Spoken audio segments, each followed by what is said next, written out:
Thank you for listening to the Conformed to Christ podcast, where we seek to engage the mind, affect the heart, and call people to follow Christ. I'm Jay Jones, and I am here with George Mays for a text-driven Tuesday on this fall-ish air September day. You think it's fallish Will outside? it be fall? Will it be fall, or is this fake fall? I think this is fake fall. Yeah.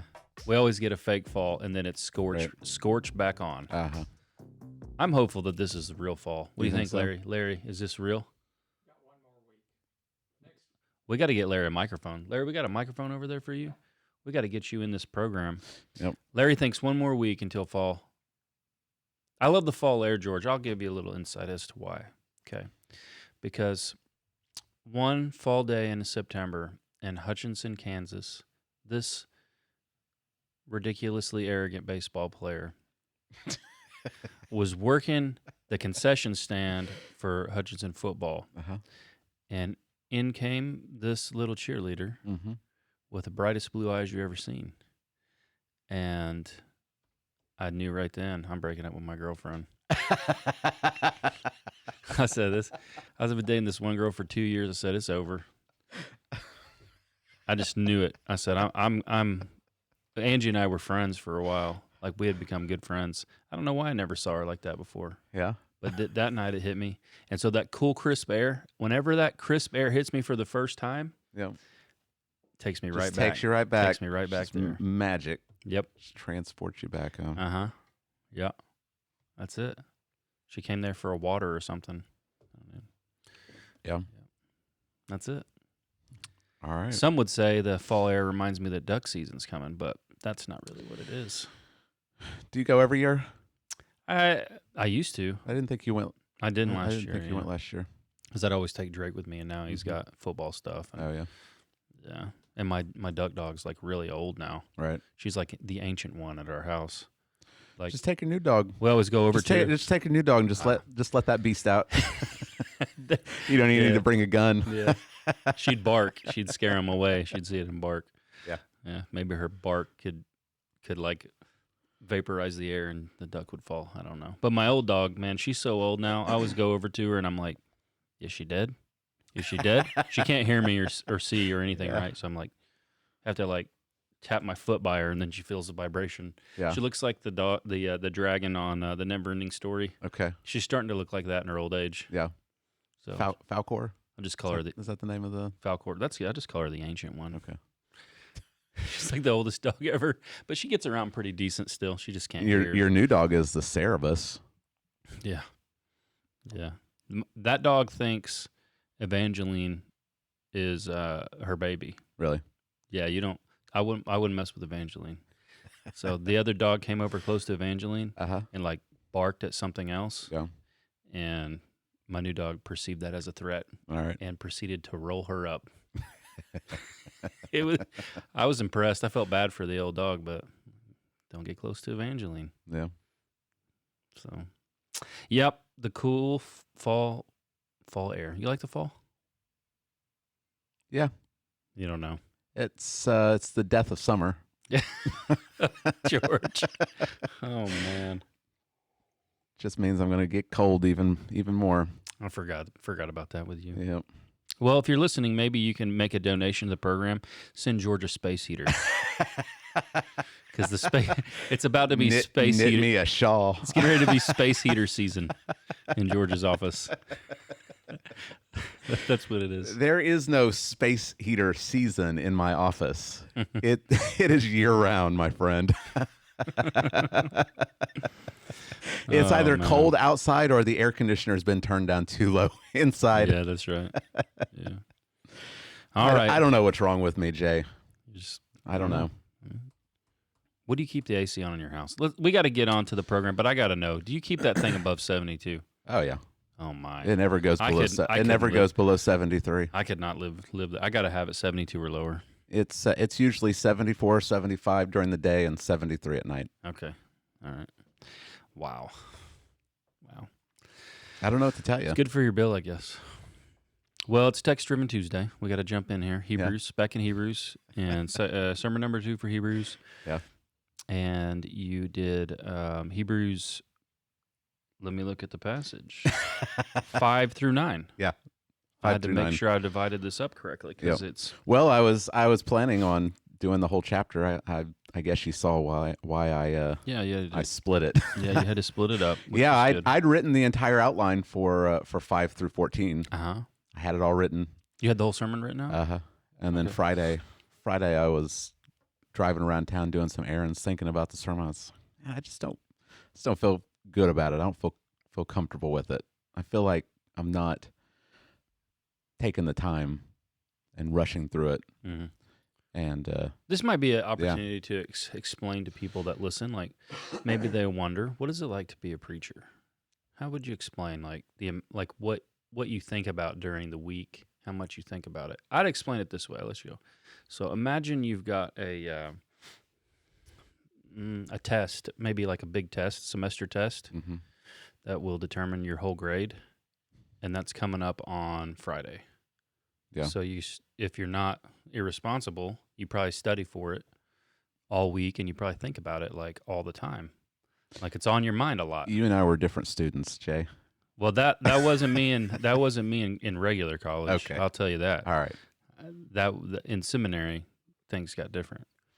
But Right. in regular college, no. Okay. But people can identify with that. Like, Yeah. I've got something that's due. It's very important. You've got a deadline every single week. It's the deadline. It's there.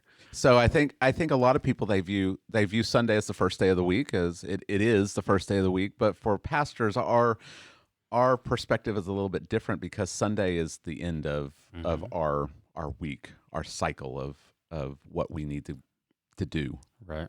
So Monday would be the first day of our week, and we're looking forward to Sunday. Yeah. Yeah. Looking forward to it. I write my stuff out. Now, I don't preach by my manuscript, but I'll write it all out. It's about 16 pages typed on a computer. Now, I think back to college, and if I had to write a 4-page paper, it'd be like torture. Now 16 is like nothing. It's like a normal thing. Yeah. But it's always on your mind, right? Right. So you wake up, you're thinking about it, right? Oh yeah. You're driving, like you just said, you're driving down the road, and you're thinking about it, and then you thought it just hit you all of a sudden. You're like, I need to change this. Yep. Yeah, I had 10. So we've talked about this before. I handwrite my notes. I don't know if you could see that. Yep, I can see that's it. my outline. Then you tear it out and keep it. Yeah. So I've got this little notebook that I carry up to the pulpit with me. So I had 10 pages of handwritten outline for 5 through 14. Mm-hmm. Just didn't feel comfortable with it. As I was thinking more about it, I was thinking I really want to spend some more time on certain sections, and so Saturday I sat down and took half of it and expanded it, and ended up with 10 pages just for verses 5 through 9. So definitely slowed down what I was doing, and hopefully it was beneficial to people. Hopefully they understood the passage better. I mean, obviously 5 through 14, it fits together as the author is talking about Jesus is better than the angels. So there's reason why I wanted to hold it together. But just the way that he uses the Old Testament, and I wanted to actually have them put their eyes on some of these passages, and that takes up time in the sermon. Yeah. I always have to, and I imagine you do too, I have to be really selective. Which ones do I want to say, all right, let's turn together to this passage? Yeah. Because just the turning to the passage takes up some time. Right. And you have to think about that when you're putting the outline together. All right, this is going to take some time. I want them to actually flip in their Bible, and you got to give them a little bit of time. You can't just rush into it. So that takes a little bit of time. I wanted them to look at several of them. So I was thinking, I just can't do this all in one. So we're going to have to split it into two. And there's a clear division, I think, within the main this main text. I think you can easily divide it between verses 5 through 9 and 10 through 14. So that's what we did. Okay. Yeah. So there are, the way you kind of were dividing up 5 through 14 is that there are 4 descriptions of Jesus as to why he's superior to the angels. Yeah, so you look at verses 1 through 4, and we have this summary Uh-huh. of who Jesus is. So we talked about the eight descriptions last week Yeah. of who Jesus is. It looks like verses 5 through 14, he's going through those again, but he's applying it to Jesus being better than the angels. Yeah. So he's the heir of all things. I think that's 5 through 9, and him as the Davidic Messiah. But then him as the creator, the exact imprint of God, the radiance of his glory, upholding the universe by the word of his power. We're going to see that. We're going to see all of that next time. Next week. So I think that he's taking those 8 descriptions and he's putting them together and applying it to Jesus as better than the angels. And so I just took those 8 descriptions and then just said 4. So there are kind of 4. And then you took, so this week you did 1. Yeah. Right? There's one main description that we're going to deal with, and that's and I think even in that we could big picture, right, 5 through 9, Jesus' office as Messiah. Yeah. So talking more Davidic about Messiah. more about his incarnation. Yeah. And then 10 through 14 is his divinity. So even within those little subdivisions, I think there's a big division that we could make. So his incarnation, his humanity, and next week will be his divinity. So that's what we're doing today is incarnation, his humanity as the Davidic Messiah being greater than the angels. And in that you had 3 main points that you wanted us to look at that we're going to go through. Yeah, and I knew there really is only one point. It's Jesus is better than the angels because he's the promised Davidic Messiah. Yeah. But then I was thinking, all right, well, I still need to kind of break this up a little bit so that they can kind of hang their thoughts on these hooks. And so just gave them 3 little subpoints as we walk through it. Okay. So we'll go through those. But first, let's have you read it. Okay. Go ahead and read for us the passage that we're going to do today, 5 through 9, and we'll switch over and let the people see it. Okay. For to which of the angels did God ever say, "You are my son, today I have begotten you"? Or again, "I will be to him a father, and he shall be to me a son"? And again, when he brings the firstborn into the world, he says, "Let all God's angels worship him." Of the angels, he says, he makes his angels winds and his ministers a flame of fire. But of the Son, he says, "Your throne, O God, is forever and ever. The scepter of uprightness is the scepter of your kingdom. You have loved righteousness and hated wickedness. Therefore, God, your God, has anointed you with the oil of gladness beyond your companions." All right, good.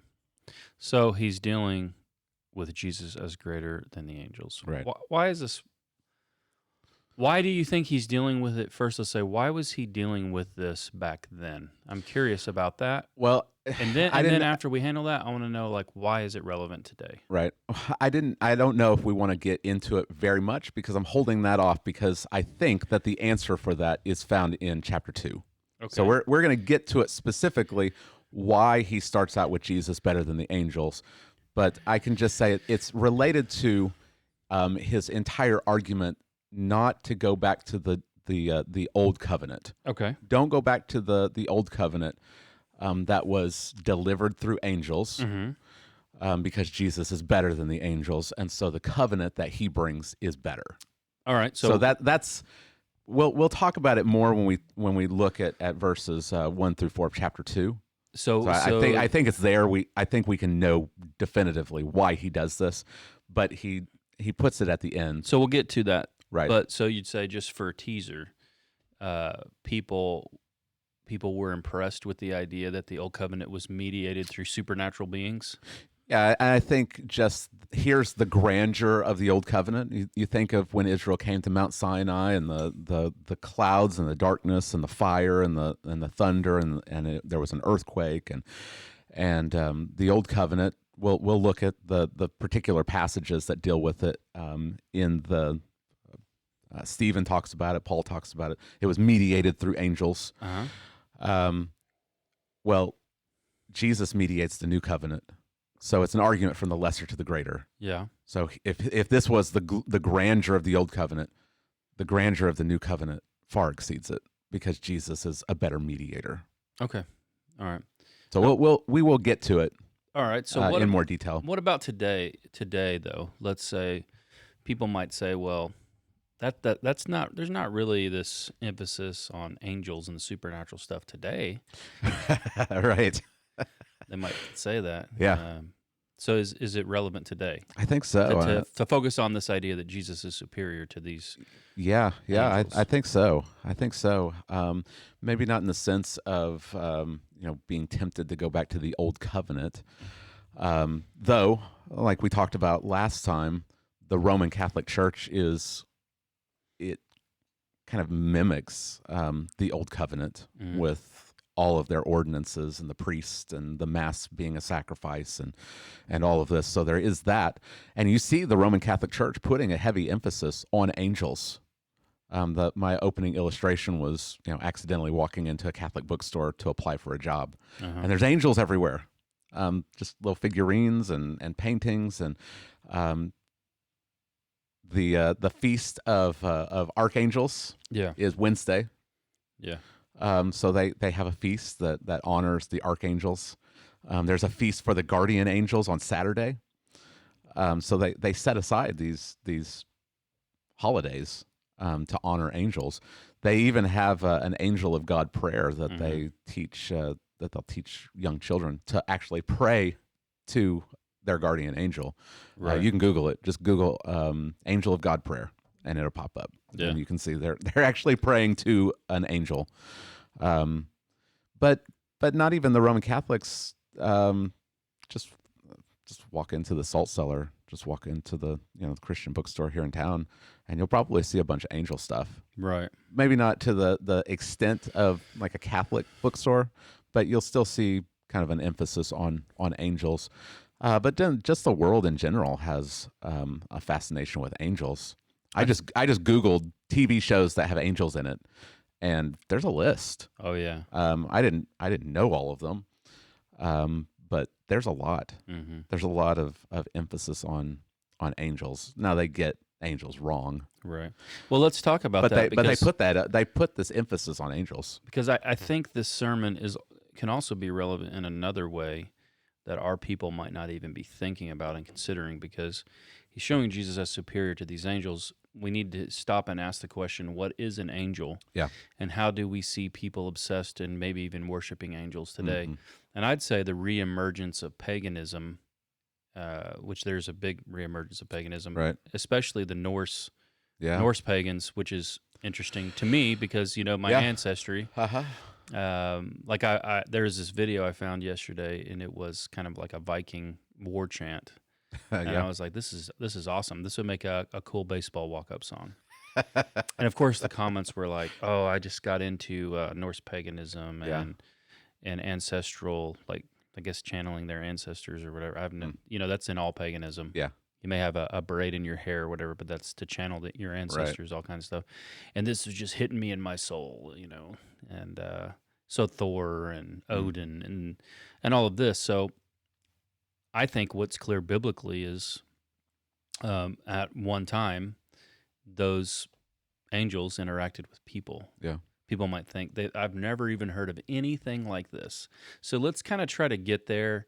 What is an angel? If our worldview is shaped by the Bible, I would point people back to your sermon and the episode we did on Ephesians chapter 6, because you talked about this a lot, and I had it in the back of my mind while I was putting this sermon together. Also, didn't want to go back through the same stuff because, and I think before we get into that, I think that's a good area for us to talk. But I think that kind of highlights one of the problems that we have when we're reading this passage. Mm-hmm. We think Jesus is the angels, is better than the angels, and what does our mind immediately start thinking about? Mm-hmm. Start thinking about angels, right? Right. But the passage is not about angels; it's about Jesus. It's meant for you to think about Jesus. But just in that shift in our thoughts where we want to put all the emphasis on the angels, that kind of highlights the problem that we have. Right. Is that we immediately are fascinated with the angels. We're not fascinated with Jesus. Right. And this passage needs to be that corrective, Mm-hmm. that the angels are not. Yeah, he's talking about angels. He has verses that are devoted to what the angels do, but his overall message is don't worry about the angels. Right. Jesus is far superior to the angels. Well, why do you think today people are prone to falling into that error? First off, answer this question: what is an angel, and why are people so quickly prone to falling into the error of being captivated by them? I think that I like your definition of angels that you gave in your sermon as interdimensional beings. Like there is a world behind this world. Right. We've been trained that the material world is all there is. That it's all just what we see around us. But the Bible teaches us that there's a supernatural world. There's a world behind. Right. You kind of pull the curtain aside, Right. and there's other beings. These supernatural beings that are angels. They're spiritual beings that, just using that word spiritual, people think disembodied. Right. That's not what it means. Or impersonal in some way. Right. Spiritual doesn't mean non-physical. It means that it's non-mortal. They're immortal. They don't die. But they have bodies. Not yet. That's right. Yeah. They have spiritual bodies, but they're interdimensional. So they dwell in this heavenly realm, but they can break into our realm. Mm-hmm. They're intelligent. They are moral, Mm-hmm. so they can make moral decisions. They can communicate. They can travel. They're personal. Right. They have names. Mm-hmm. They can interact. They're real. Mm-hmm. They're real. They're not like wisp of smoke or whatever. They're not ghost. Right. Right. They can actually be made visible. Mm-hmm. They can take on a human form. So Abram, he sees three men walking. One of them is God, the angel of the Lord, and we'll talk about that next week. But there's two angels, and they have physical form. They can come and they can eat the meal that Abram and Sarah make for them. They can go to Sodom. They look like people, though they may look like more than people. So the entire city of Sodom, all the guys in Sodom want to rape them.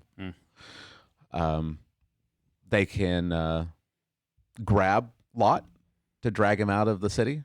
Yeah. So they can take on physical form. Yeah. I'm interested in thinking about how because we're gonna jump into talking about the superiority of Jesus. People that are religious, I'm not trying to like throw a blanket condemnation on everybody, right? So I'm trying to be careful how I pick my words. But if you meet people that identify as a Christian and they never seem to speak about Jesus, or they don't have an infatuation with Jesus, right? I'm always a little suspect of their conversion. Is that wrong? Like, because you say, like, I have been converted. I've been born again. Like, I've been heard the gospel, what Jesus did for me, and there's no captivation by Jesus at all. Right. I'm always just a suspect. Because It know what I mean? It could just be the fact that I don't think a lot of pastors do a good job of putting Jesus forth as better than everything else. We've talked about kind of the anemic preaching in a lot of churches, how it's just a bunch of stories and jokes and morality, and here's 7 steps to a better marriage, and then come to Jesus. And Jesus isn't ever presented. He's not put forward and described and really exalted. It's very man-centered. Mm-hmm. So I think that there's a lot of starving Christians out there who simply haven't been taught. They haven't been they haven't had Jesus set forward. They know that they need him as Savior, but they just kind of leave it at that. Like a lot of Jesus is just a means to salvation instead of he's not the means, he's the goal. Right. He doesn't just give you eternal life, he is eternal life. So I think the fault lies with a lot of the preaching that's out there. But I think that, going back to your question, why do people become infatuated with angels? I think this is just symptomatic of our fallenness. I think it's Romans chapter 1. Instead of worshiping the Creator, what do we worship? We worship the creation. We worship creatures. Angels fall under that category, right? So I think that it's just symptomatic of our whole fallenness that we're always infatuated by lesser things. And we hold them up. We hold them up as these are really great. And whenever angels are presented in the Bible, people are scared. I mean, the first words that an angel always says is, "Don't be afraid. Don't be afraid." So they are. We don't want to denigrate them and say they're not these glorious beings. That they don't look spectacular. That they aren't beautiful. I mean, I think of Isaiah chapter 6, and you have these seraphim, and they've got 6 wings, and they're flying, and they look pretty marvelous. You look at the the living creatures in Ezekiel and Revelation. I think those are probably angels. I don't know. I mean, if they're not, they're some other category of creation. They seem like they're probably angels, angelic beings, and they look fantastic, right? They look like these fantasy creatures, and so you can imagine why people would be infatuated with them, because we're always infatuated by the creatures rather than the Creator, because we always see like the marvelousness of creation, and we forget that no matter how marvelous creation is, the Creator is infinitely better. Yeah, and we'll get to that with Jesus in a little while, right? Yeah. So I think that's why people get infatuated with angels. That's just what fallen humanity does. They're satisfied. We just love creatures. We love the creation. They're satisfied with the lesser, and they're missing the greater. Right. It's kind of how I feel every October when it's postseason baseball and people think it's football season. That's right. I just don't get it. Right. Don't get it. Why are you satisfied with? You guys are obsessed with football, and you're missing the greater glory. Right. It's October baseball, and I'm dead serious about it, man. You feel me. I know. And so, in like manner, times a millionfold, it's that way about Jesus too. So let's jump in here then. Okay. All right. So let me go here in my notes. Oh, here we go. Part number 1, kind of the way you broke down to help us understand Jesus as the promised Davidic Messiah. Yeah. And you begin to discuss who he is. You have it broken down by several Old Testament passages. And the main one, the emphasis is that Jesus has this name. He inherits this name. And you hinted at it last time. Yeah. You gave the answer very quickly. People might have forgotten, though. Yeah. But no angel has ever been called what Jesus is called. They don't have a name that is as great as his. Right. So people may be curious, well, what is that name? Yeah, what is the name? He's inherited a name that is superior to the angels. Yeah, and there's actually different options that people have given. But I think that in the context, I think verse 5 answers verse 4. So verse 4 says that Jesus has inherited a better name. Verse 5 answers that. For to which of the angels has God ever said, "You are my son"? So I think that's the name that Jesus inherits. He inherits the name Son. Okay, so now you've got to explain to the listener, right? Thinking in their mind, because they're going to think, hopefully they have this background info. Yeah, that Jesus is the eternal Son of God. Right. He's always been a son. There's always been a father. He's always been a son. There was never a time when God created this other being and said, "Oh, you're my son. Yeah, you're the first great created being." That's not Christian theology. There's the Trinity, that God is eternally existed. There is one God. there are three persons of the one God. Mhm. It's not a contradiction. It would be a contradiction to say there's one God and there's three gods, or there's one person and there's three persons, but that's not it. Right. There's the one essence, God, three persons. Mhm. So that's not the contradiction. And eternally there's been a Father, eternally there's been a Son. Massive implications for the uniqueness of Christianity and what it means to be a person created in his image. And as we'll see, what God does with us in bringing us into his family, Right. that he's eternally a good father and he's made us sons through Christ.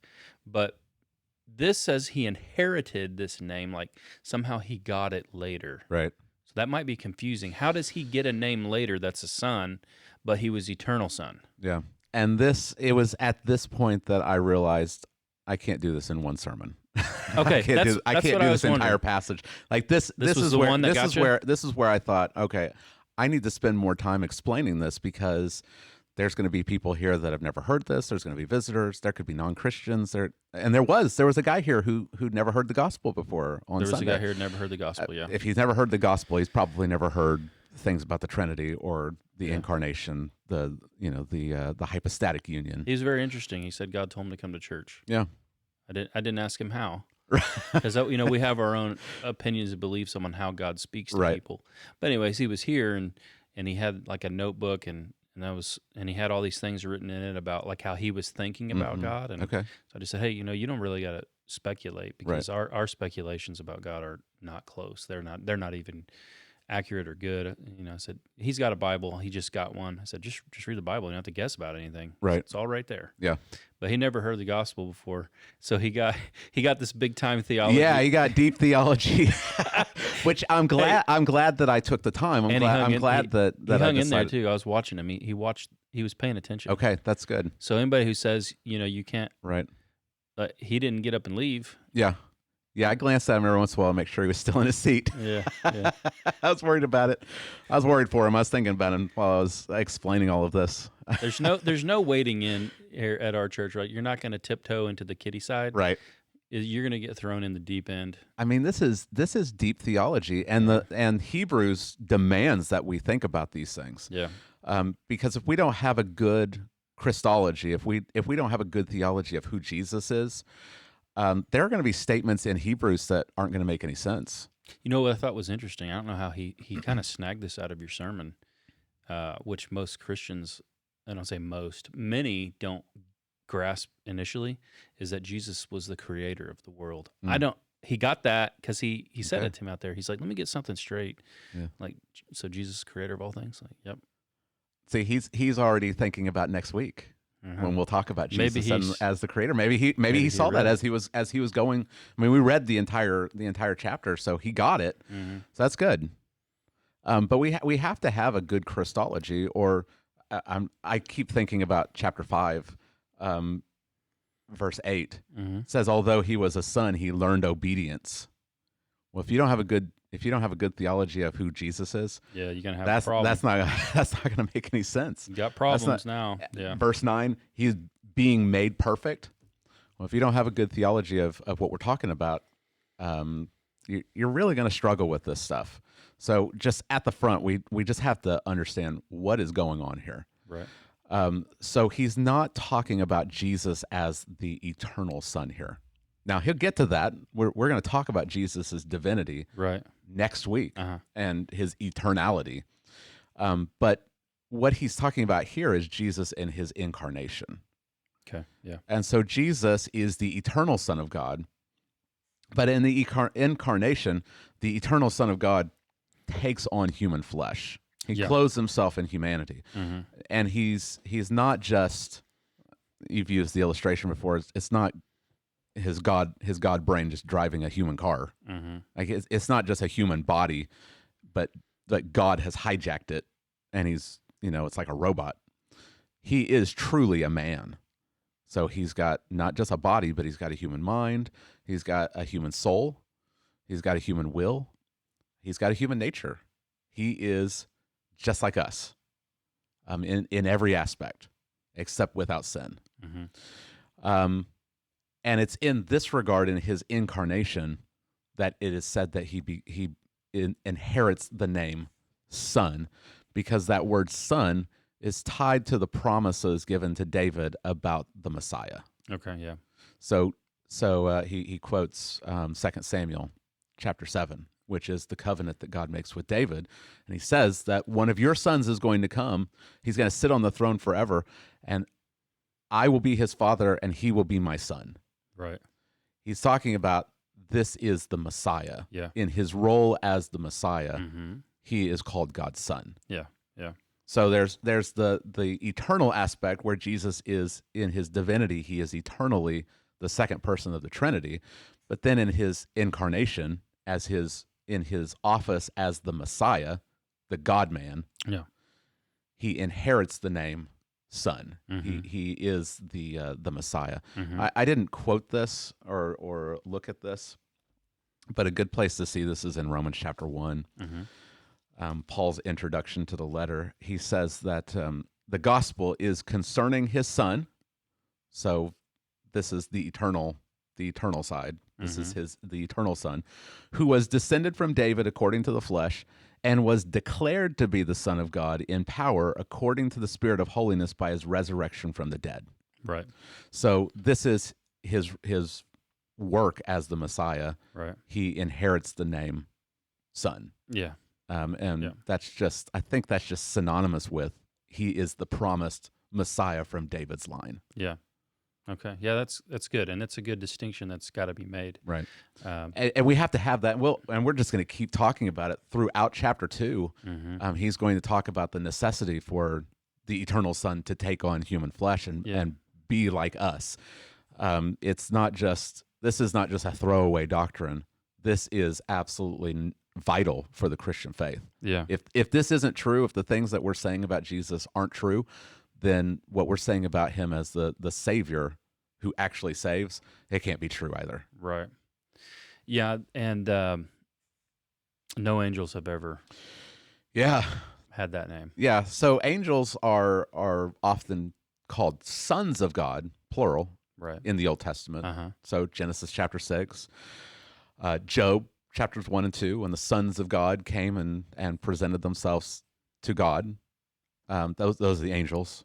There's places in the Psalms where the ESV actually translates it as heavenly beings, but if you look at the footnote, it says the Hebrew says sons of God. Right. It's like why didn't they just translate that as sons of God?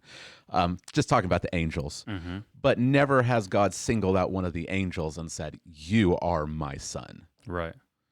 There is a distinction. Mm-hmm. There's something unique about Jesus, Mm-hmm. and this distinction means that he's superior to the angels. Right. And so verse 4, he inherits a name that's superior to theirs. Mm-hmm. Okay. And he's the Davidic son, which, if we continue, and I don't know how much you'll get into this later, I'm sure you will, has great implications for the unfolding of the end of the world. Mm. What he's inherited, we'll get to that in chapter 2. Yeah. So. Yeah, but since he's the Davidic son, since he is the Messiah, he inherits all the promises. So all the you look back in our community group on Sunday, one of our members said something that was one of the best things maybe someone's ever said to me about my sermons, about my preaching. She said that just these two sermons has caused her to go back to her entire Old Testament and look for Jesus. Yeah. And see, just starting in Genesis, what does the Bible say about Jesus? Mm-hmm. That's great. Yeah. That's what I want it to do. I want it to. I don't want you to hang on to my sermons. I want you to hang on to God's word. And if the sermons cause you to go back and look at the scriptures deeper, that's a win. Yeah. Right. And so you look back at 2 Samuel chapter 7, and you see how this is ultimately about Jesus, and you see all the promises. So he inherits all the promises that were given to David in this covenant. Mm-hmm. He quotes Psalm chapter 2, which is all about the Messiah, who is called Son. He inherits all of these promises. Yeah. And which the end of Psalm 2 is everything. All the nations are given to him. Mm-hmm. And so it'd be wise to submit to the Son. All the kings of the earth are commanded and really pleaded with Mm-hmm. to submit to the Son, Yeah. and that's Jesus. This hasn't been said about any angels. It can only be said about this one person. Right. Yeah. All right. So the first was the promises given to David, and we see them fulfilled in Christ. He is the promised son. Your second kind of point that helps us to understand how he's superior to angels is that we are to understand the role of the angels, and in particular, what I took away is that angels are told to worship him. Right. So let's look at that. You brought out several Old Testament passages. The Deuteronomy passage was very interesting to me to see and to look at. Apparently, this is one of the most controversial verses in the entire book of Hebrews. Really? And it's just right here at the front. It's I think there's two aspects to it. The first is that he's quoting from the Septuagint. Mm-hmm. So let all God's angels worship him. If you look at Deuteronomy 32 in the ESV, it's not going to say that because he's using the Greek translation, Right. which says, let God's angels worship him. Mm-hmm. So he's quoting from the Septuagint, which he does that quite often. That seems to be his version. Well, I looked at it. It still makes sense, though. It still makes sense, but it's not the exact wording. It's not the exact wording, but it means the same thing. You just have to have a little bit more language background, right, to get but it. But what is most controversial about it is not his quoting of Deuteronomy 32. It's how he introduces it. Mm-hmm. And I didn't bring this out as much in the sermon because I noticed the time and I wanted to get to that third point. Mm-hmm. When he brings the firstborn into the world. Yeah. That's the controversial part, because if you look at different translations, they word it a little bit differently. They put the word order in different places. I think the King James says, and when he again brings the firstborn into the world. Interesting. So they move that again a little bit further into, and it changes the meaning. So the question is, what is he talking about? Right. Is this the birth of Jesus? Is this the second coming of Jesus, or is it the resurrection and ascension of Jesus? Mm-hmm. When is this supposed to be taking place? Mm-hmm. And that's kind of where the debate fires up. If it's his birth, you can appeal to the angels singing, glory to God in the highest, to the shepherds. Could be the second coming. If you move that again to when he again brings the firstborn into the world, I take it as it's his. I take it in the sense of Romans chapter 1. By his resurrection from the dead, he's declared to be the Son of God in power. Mm-hmm. So I think that's what he means. That word firstborn, I think, is a reference to Psalm 89, where God says that he'll make the Davidic son the firstborn of the kings of the earth. That doesn't mean he's the first of. That doesn't mean that he's the first king who's ever been king. It means that he's the highest. He's the most preeminent. Mm-hmm. And so I think that he's again referencing the resurrection and ascension of Jesus. He's declared to be the Son of God. He is by his resurrection, he is the preeminent, the highest of the kings, and let all God's angels worship him. Right. And I think that Deuteronomy 32, if I'm understanding Deuteronomy 32 correctly, it's laying out the whole program for Israel, from God bringing them out of Exodus, Egypt in the Exodus, bringing them into the land. They rebel, they go into exile. God restores them, and he saves them. Yeah. And this verse is one of the last verses in the Song of Moses of Deuteronomy 32. So all of God's promises of salvation and restoration for Israel are fulfilled in the firstborn, the King of Israel, the Messiah. I think that's what he's getting at, that all the promises are fulfilled in Jesus. Let all of God's angels worship him as the Son of God. Mm-hmm. I think. Right. Yeah. But again, there's different ways you can interpret it. But no matter how you interpret it as when this takes place, the central issue is very clear. The angels worship him. Right. Because in the angels, verse 7, it kind of draws a contrast. Right. Are simply servants. Yeah. That's what verse 7 is about, right? Yeah, they're ministers. Mm-hmm. Quoting Psalm 104, which is praising God for His creation. The whole psalm is about the things that God has made, and embedded in that is the angels. So He makes His angels winds, His ministers a flame of fire. And I found the different interpretations of what that meant kind of fascinating. That was kind of interesting. Right. What exactly does He mean? Is He just talking about their spiritual aspect? The interpretation that really interested me the most was maybe there are angels behind these physical Realities, elements. Yeah. So He makes His angels winds. Revelation chapter 7, we see the angels that hold back the four winds of the earth. Are there angels that are behind this, that are behind winds? That'd be kind of interesting. Right. Makes His ministers a flame of fire. Could be talking about the fact that they're messengers. They're agents of judgment. We see both of those throughout the Old Testament. Don't know. Right. But we do know that they serve. Jesus is the king. They're servants. The angels are servants. Right. Jesus is the one who's worshiped. The angels are the ones who worship. Yeah. And if he isn't the Son of God, if He isn't superior to the angels and equal with God, then the very command for the angels to worship Him would be idolatry. Right. And we'll pick up on that next week. He has to be something more than the angels. Yeah. And He has to be equal with God, or this is Bible-sanctioned idolatry. Right. Right? Yeah. Yeah. That's good. Okay. So there's the promise given to David. There's the role of angels. And then there's the kingdom of Christ. That was your third category that you had for helping us to understand Jesus as superior to the angels. Yeah. And you cued in on Psalm 45, which was interesting. I love Psalm 45.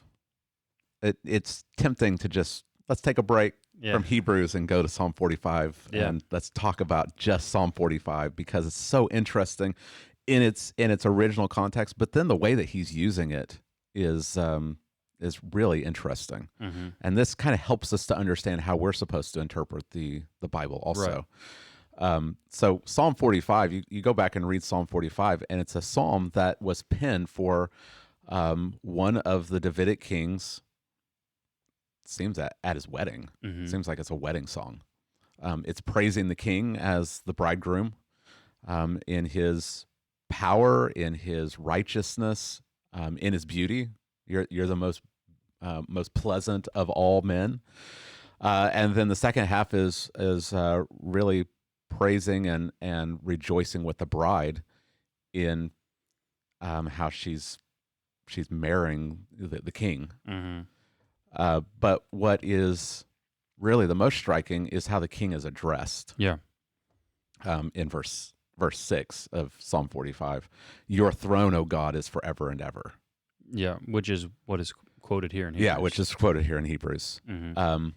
And people might just kind of gloss over that and say, well, the psalmist has turned his attention to God, and now he's talking about God.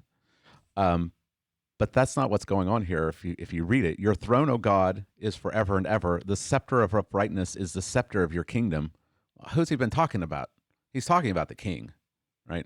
You have loved righteousness and hated wickedness. Well, he's not addressing God. He's addressing the king. He's talking about the king. And there is so this would be shocking to people. How can he address the king as God? This would have had precedence in the ancient Near East. You can think of Pharaoh. He was considered God. But we could even go further back in the Bible and talk about Adam. Mm-hmm. We didn't have time to do that in the sermon, but we've talked about it here. Adam is made in the image of God, and he's put in a garden. And what we're supposed to see is the garden as this temple, and God is putting his image in the temple. Right. So if you go to even to a pagan temple today, that's like maybe been like in Greece somewhere or in Rome, if they've restored it to the original, there's going to be an image Right. of a god in there. Yeah. And And that's it's representative of the God. what Adam is. That's Adam. He's representing God. Mm-hmm. And that's what the King of Israel is doing. He's representing God. Right. He is the image of God who is ruling in God's place, Mm-hmm. as God's vice regent. So addressing him as God is not saying that he's divine, Right. but recognizing his role as the representative of God. Mm-hmm. And you see this being applied to Israel's leaders in Psalms, and Jesus, he appeals to it in John chapter 10. Mm-hmm. I've said you are gods. So there's some Old Testament precedents that are going into this, but in the way that the storyline is unfolding, and in the way that the author of Hebrews is interpreting this, is he's looking forward to the ultimate fulfillment Mm-hmm. of the King. Mm-hmm. And what is amazing is that in the fulfillment of this, he's not just the representative of God, the Messiah actually is God. Yeah. And so Psalm 45 in its original context was written for a human king, maybe Solomon, but in its ultimate fulfillment, as we interpret it based upon the end of the story from the New Testament, this psalm ultimately finds its fulfillment in Jesus, who is both truly a man, he is truly the Messiah, the descendant of David, but he also is truly God. Mm-hmm. And so this psalm actually is to God as the Messiah. So when he says, "Your throne, O God, is forever and ever," he's speaking to Jesus, the God-man. Yeah. And that's why Psalm 45 is so interesting when you read it in light of the New Testament, talking about the King and then talking about the bride. But this is focusing on Jesus. His throne is forever. That again is the promise of the Messiah. Mm-hmm. His scepter of uprightness is the scepter of your kingdom. You've loved righteousness and hated wickedness. This is his perfect obedience. And then, therefore, God, your God, has anointed you with the oil of gladness beyond your companions. And so he experiences the blessings of being the king. He all the blessings of the Davidic covenant find their fulfillment in Jesus. Yeah, I liked in verse 9 how you brought this out, that Jesus enjoys being who he is, and he enjoys being the king. Yeah, he has joy. He has gladness. You pick that up in chapter 12, where for the joy that was set before him, he endured the cross. He sees on the other side of the cross resurrection, and he's accomplished his purposes. Isaiah chapter 53, it says that he has he's out of the anguish of his soul, he sees and is satisfied. He enjoys being the Messiah. He has gladness. I love just thinking about Jesus in this way, that he's not this emotionless, cold, distant God. Mm-hmm. I think a lot of people when they think of God, they think of like this, just he's so far away that you can't relate to him at all.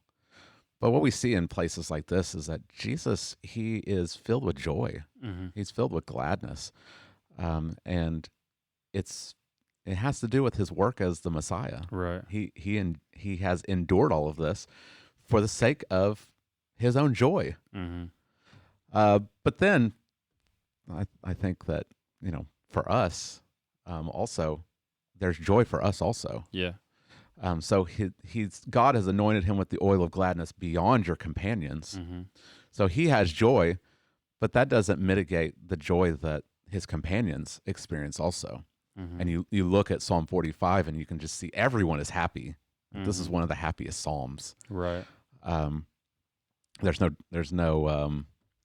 no sorrow or there's not even a tinge of darkness in this Psalm. Everyone's just happy. Right. The king is happy. The psalmist is happy. The bride is happy. Everyone that's accompanying the bride is happy. Everyone's happy. The king has the ultimate happiness, but in his happiness, everyone else is happy too. Yeah. And I think companions could be referencing the angels. The angels could be happy over this, but I think that it's anticipating chapter 2, Yeah. where Jesus's joy is in bringing many sons to glory, Mm-hmm. and he's given children, he's given brothers. Yeah. We're called his brothers, Mm-hmm. and so in Jesus's joy, we also have joy, Yeah. and this is better than the angels. Yeah. We will have a joy and an experience of God that the angels will never have. Mm-hmm. And I'll bring this up a little bit next week, but people often talk about angels like they're just us with wings. Right. I wonder if like I think obviously fallen angels probably are filled with resentment around human beings. Yeah. And hatred because of who we are as the image of God. But you ever wonder, like, the other angels, like the elect angels that aren't fallen, if they look at people and they kind of marvel and wonder at them?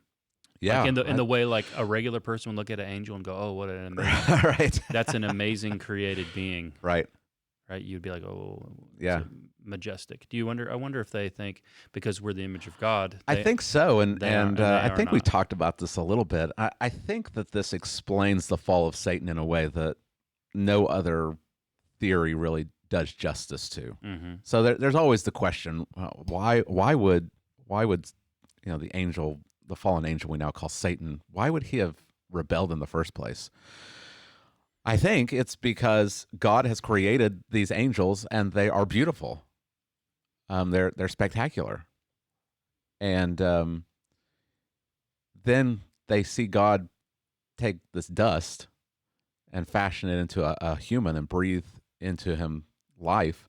He makes him in the image of God. And I think Satan looks at it and says, should have been me. Right. Yeah. I think there's pride on Satan's behalf, and there's also jealousy, and so in that he falls, right? Because he thinks, I was top until this I'm little dust ball was created, mm-hmm. And so I think that the fallen angels they have that resentment. They hate humans because when they look at humans, they see the image of God, but right. the unfallen angels, the elect angels. I think they do. They probably see us as the image of God, and so I think they do have happiness in that. They're not serving God out of resentment. They love God. Mm-hmm. They serve him out of obedience and love. But and we'll talk about this in verse 14, that they're ministering spirits that serve those who will inherit salvation. Right. We'll talk about that next time. But you hear this. I've even heard a preacher talk about someone that died. She just became an angel. She got downgraded. That's too low. She got a downgrade. Yeah, that's a demotion. We're created in the image of God, and we're going to experience something that the angels will never experience. It's like trading in your Corvette for a Camaro. 1 Peter chapter 1 talks about how the angels long to look into the gospel. They long to look into these things because they don't know God as Redeemer. They don't know him as friend or as brother. Right. We, in the image of God, have been redeemed, and we're going to be made in the likeness of Jesus. The angels will never experience that. Yeah. So our joy is going to exceed that of the angels because we're going to know God in a way that exceeds the knowledge that the angels have. That's right. That's good. And I think that's just worthy of us to meditate upon. Mm-hmm. But all of this together, it just shows how Jesus is superior to the angels. Yeah, yeah. In his kingship, we'll see in his nature as God next week. Just in his kingdom, the joy that he has and the joy that he brings to his people, it all is just far surpassing the angels. And it's not degrees. And we've talked about this. It's not like the angels are at the bottom and Jesus is at the top, but they're kind of on the same scale. Jesus is just infinitely superior to the angels. He's in a class all of his own. Right. There's just simply no comparison. Yeah. Good. And so all this fascination with angels, I mean, it's interesting to talk about. Mhm. And I'm not saying, if you've got, Christmas tree decoration of an angel, you need to toss that sucker. Mhm. Like we don't have to ignore angels. We don't have to say, well, they're not important. The Bible speaks of them and talks about them. It describes them in a sense. If it didn't want us to think about it, probably wouldn't have put them in the Scripture. We just need to remember that Jesus is far superior to the angels. Good. So our fascination needs to be on him. Yes, very good. All right. Thanks for listening today, Text Driven Tuesday. Hopefully you have a greater understanding of Hebrews, and this is very helpful to you. And, hopefully it helps you to look at Jesus more and love him better, and to be fascinated with him, to want to know more about him. And as you look to Jesus more and more, I think what's going to happen is you're going to find yourself becoming more and more conformed to Christ, and that's the goal of the podcast. So if this has been helpful, please like, subscribe, share, maybe write us a review, share it with your friends. Be great. Talk with them about it. As always, it's our hope and desire this helps you to become more and more conformed to Christ. See you next time.